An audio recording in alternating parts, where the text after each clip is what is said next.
નમસ્કાર મિત્રો, હું છું તરુણ કુમાર અને આપનું હાર્દિક સ્વાગત છે આપણે YouTube ચેનલ સાયન્સ ટીવી ગુજરાતીમાં। દોસ્તો, અત્યારે આપણી આ YouTube ચેનલ ઉપર સાયન્સ ક્વિઝ ચાલી રહી છે। સાયન્સ ક્વિઝ 2 આવી ગયું છે, બરાબર। 1 ઓગસ્ટ થી 25 ઓગસ્ટ સુધી આપણી YouTube ચેનલ ઉપર જેટલા પણ વિડીયો અપલોડ કરવામાં આવશે એ બધા જ વિડીયોની અંદર વચ્ચે અથવા આગળ અથવા પાછળ વિડીયોની આપણે ક્વિઝ મૂકેલી છે। દરેક ક્વિઝની અંદર સાયન્સના 3 પ્રશ્નો હોય છે અને 3 પ્રશ્નોના સાચા જવાબ તમારે આપવાના છે। દોસ્તો, જો તમારા આ પ્રશ્નોના જવાબ સાચા હશે તો તમે લકી વિનર બની શકો છો, પણ યાદ રાખજો કે 3 પ્રશ્નોના જવાબ તમારે એક જ કોમેન્ટમાં આપવાના છે। તો યાદ રાખો, 1 ઓગસ્ટ થી 25 ઓગસ્ટ સુધી આ ક્વિઝ ચાલવાની છે અને 25 ઓગસ્ટ પછી આનું આપણે લાઈવ વિડીયોની અંદર રિઝલ્ટ એનાઉન્સ કરીશું। ઓકે, તો સાયન્સ ક્વિઝ 2 આવી ગઈ છે અને સાયન્સમાં જે લોકોને રસ હોય એ આ પ્રશ્નોના જવાબ આપજો, બરાબર। જે આની અંદર વિનર બનશે એમને સારા એવા ઇનામ આપશું। આપણે સાયન્સ ક્વિઝ 1 ની અંદર પણ ઇનામો જાહેર કર્યા હતા, હવે એ રીતે સાયન્સ ક્વિઝ 2 ની અંદર પણ ઇનામ મળશે। તો દોસ્તો, તમે બધા જ આ વિડીયોને જોતા રહો અને જે ક્વિઝ રમાય છે એના પ્રશ્નોના જવાબ આપજો। દોસ્તો, સાયન્સ ટીવી ગુજરાતી પર સાયન્સ ક્વિઝ ચાલી રહી છે। આજના પ્રશ્નો આ રહ્યા।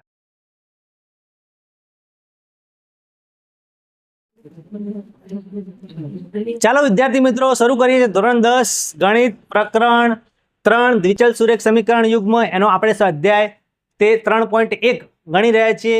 એનો પ્રશ્ન નંબર 2 આવ્યા હતા। નીચેના સુરેખ સમીકરણ યુગ્મની થી બનતી રેખાઓ એક બિંદુમાં છેદે છે કે સમાંતર છે અથવા સંપાતિત છે, તેમ a1/a2 b1/b2 c1/c2 ગુણોત્તરની તુલના કરીને નક્કી કરો। એમાં પહેલો દાખલો છે, એની રકમ તમને આપેલી છે। ચાલો ગણીએ। શું કરવાનું છે આપણા દાખલાની અંદર? સિમ્પલ વસ્તુ મેં તમને જે શીખવાડ્યું હતું, a1 a2 b1 b2 c1 c2 નો ગુણોત્તર આપણે કાઢવાનો છે, એટલે કે ભાગાકાર કરવાનો છે અને એના આધારે આપણે નક્કી કરશું કે રેખાઓ કેવી હશે। અત્યારે આલેખ દોરવા જવાનું નથી, આલેખ દોર્યા વગર આપણે જણાવવાનું છે। તો જુઓ, રકમ લખી જઈએ આપણે પહેલા। 5x - 4y + 8 બરાબર 0 પહેલું સમીકરણ આપણે લખ્યું। હવે સમીકરણ 1 ઉપરથી a1 b1 ને c1 એટલી કિંમત તો આપણે લેતા આવડવી જોઈએ। ચલો, a1 એટલે પહેલો સહગુણક કેટલો આવશે?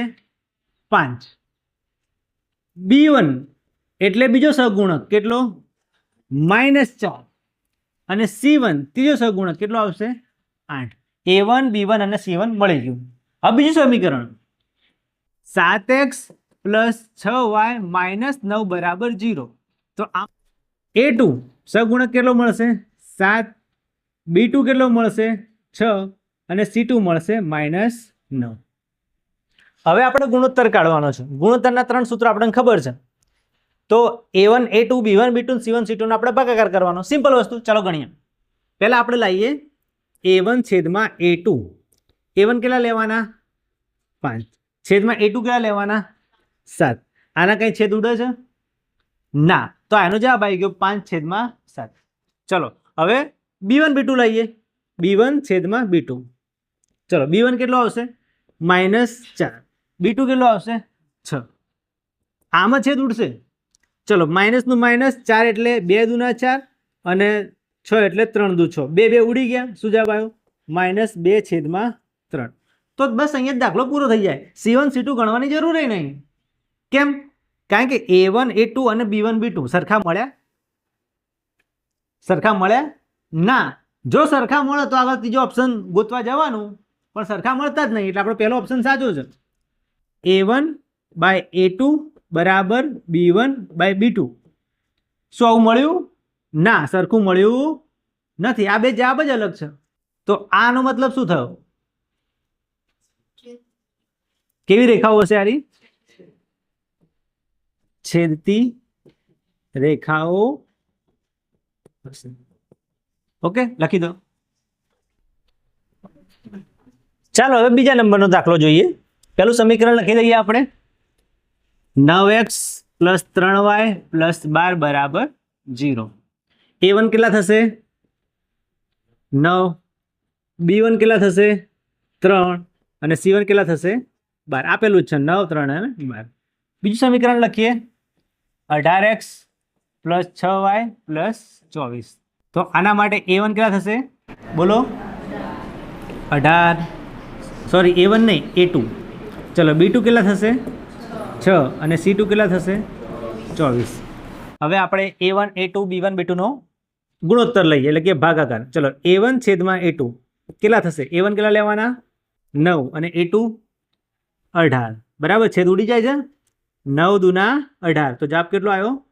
1/2. ચલો B1 છેદમાં B2.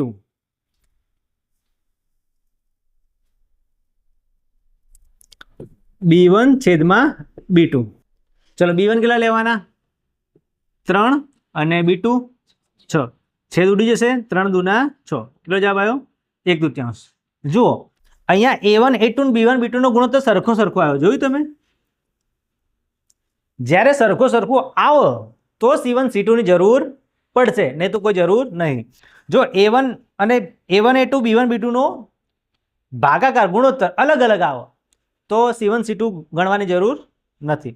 પણ જો સેમ આવો તો બે ઓપ્શન છે આપણો. હવે C1 C2 નો ગુણોત્તર આની મેચ થશે અથવા તો થશે નહીં. તો ચાલો C1 C2 જોઈ લઈએ. C1 છેદમાં C2. C1 કેટલા આવશે? 12 છેદમાં C2 24. તો 12 દુના 24. શું જવાબ આવ્યો? 1/2. એનો મતલબ શું આવ્યો? 3 ગુણોત્તર મેચ થાય છે. એટલે શું લખવાનું? A1 છેદમાં શું લખશું? A1 A2 B1 B2 અને C1 C2 3 ગુણોત્તર સરખા છે. તો બંને રેખાઓ કેવી હશે? સંપાતી રેખાઓ હશે. Okay, simple. ચલો છેલ્લો દાખલો.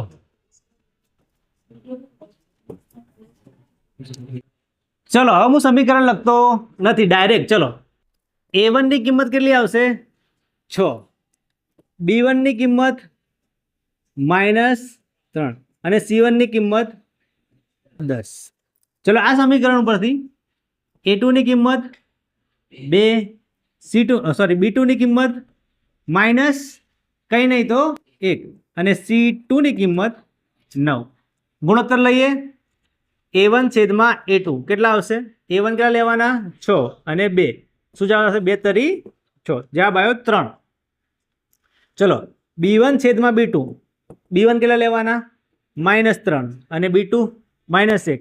માઇનસ ઉડી ગયું. 3 ને 1 વડે ભાગો તો જવાબ શું આવે? 3/3.